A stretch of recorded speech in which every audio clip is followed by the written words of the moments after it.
Kaitlyn Wojtowicz is Vice President of Public Policy, Planned Parenthood Action Fund of New Jersey. Good to see you, Kaitlyn. Good to see you too, Steve. Thank you so much for having me. Help us understand this. What is Title X and why is this such a huge, not just New Jersey, but a national issue? Yeah, thank you so much for the opportunity to talk about this. Title X is the nation's only family planning funding program. It's been around for decades and was actually started under a Republican administration and was there to provide folks with low incomes access to reproductive health care, which includes life-saving cancer screenings, STI testing and treatment, and birth control and contraception. If I'm not mistaken, President Trump, his administration, has put in what's called by some a quote-unquote gag order, which Yes. means what as it relates to Planned Parenthood and this federal funding? You cannot talk about what? Abortion. So what the gag rule says is that any provider who receives Title X funding cannot talk about, refer, or counsel a patient on their options when it comes to abortion. What's wrong with that? What's wrong with it not being able to talk about it? Yeah, say there are a fair number of people Sure. watching right now say, you know what? I happen to believe they would say I'm pro-life. I don't believe that's the job of Planned Parenthood. That's not why I respect what they do. So you know what? That's the president's right, you say? We say that what the opposition to the gag rule that we have is about not having a politician or the Trump-Pence administration come in between a doctor and a patient.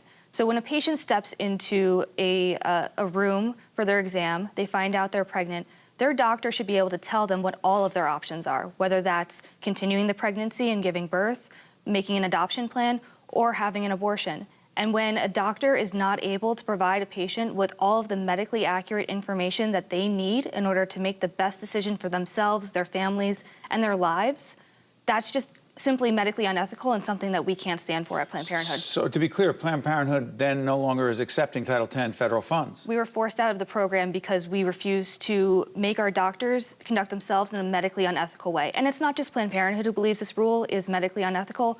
All the major medical organizations have also come out in opposition to it. So you're losing funding. We had to step away and Federal funding. Correct. But unfortunately, in New Jersey, we were very lucky. Fortunately or unfortunately? Well, in New Jersey, we are very, very fortunate to have a supportive legislature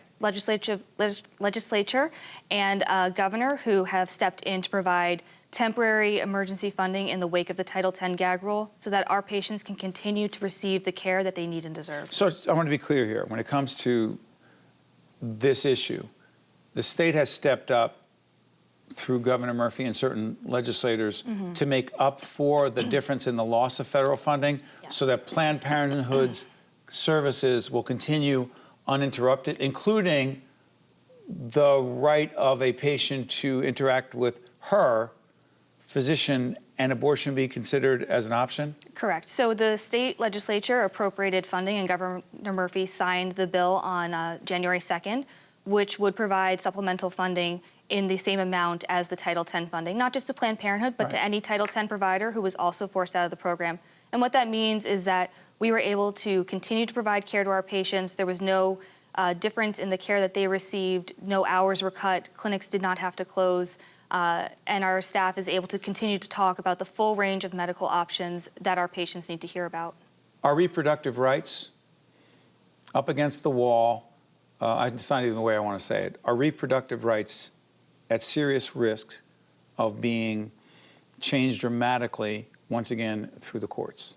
Unfortunately, yes. We've seen states across the country in a race to overturn Roe v. Wade. We have seen attacks at the state level that have then risen up through the courts, and there is now a case being heard. Is it mostly southern states?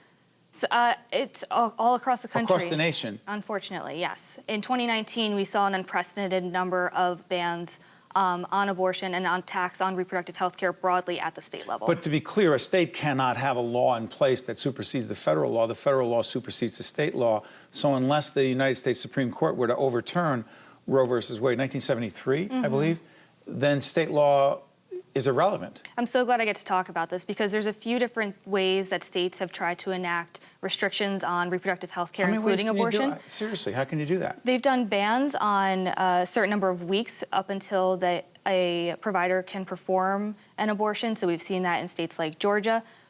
We've also seen 6-week bans that mean that someone may not even know that they're pregnant yet.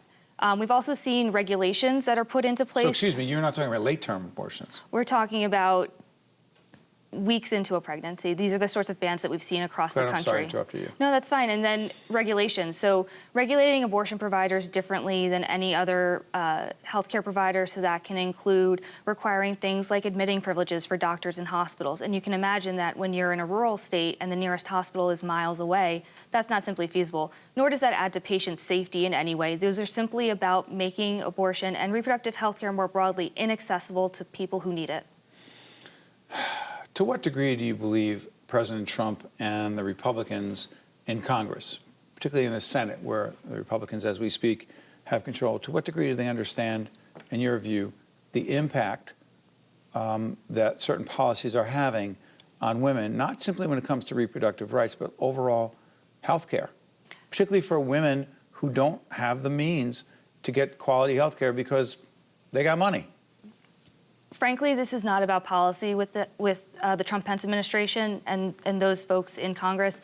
This is about ideology, and this is about them trying to make healthcare inaccessible to the folks who really need it, which include women, people of color, folks with low incomes. Why would be that to be their advantage politically? I am not sure why they would choose to do something that is just, frankly, it's harmful, and it's aimed at just putting healthcare out of reach for many, which we know is been a broader part of their agenda. Kaitlyn, an important topic. I assure you we'll continue the conversation because what goes on in Washington deeply affects the citizens of New Jersey and other states, which is why, in fact, we have Think Tank. Thank you. Absolutely. Thanks so much. I'm Steve Adubato. That's it for this particular edition of Think Tank. But remember, most importantly, make sure you think for yourself. Think Tank with Steve Adubato has been a production of the Caucus Educational Corporation. Funding has been provided by MD Advantage Insurance Company, NJM Insurance Group, Horizon Blue Cross Blue Shield of New Jersey, New Jersey Sharing Network, the Turl Fund, supporting Right from the Start NJ, the Robert Wood Johnson Foundation, Gibbons PC, Wells Fargo, and by Fedway Associates, Inc. Promotional support provided by Meadowlands Chamber and by NJ Biz. Transportation provided by Airbrook Limousine, serving the metropolitan New York, New Jersey area.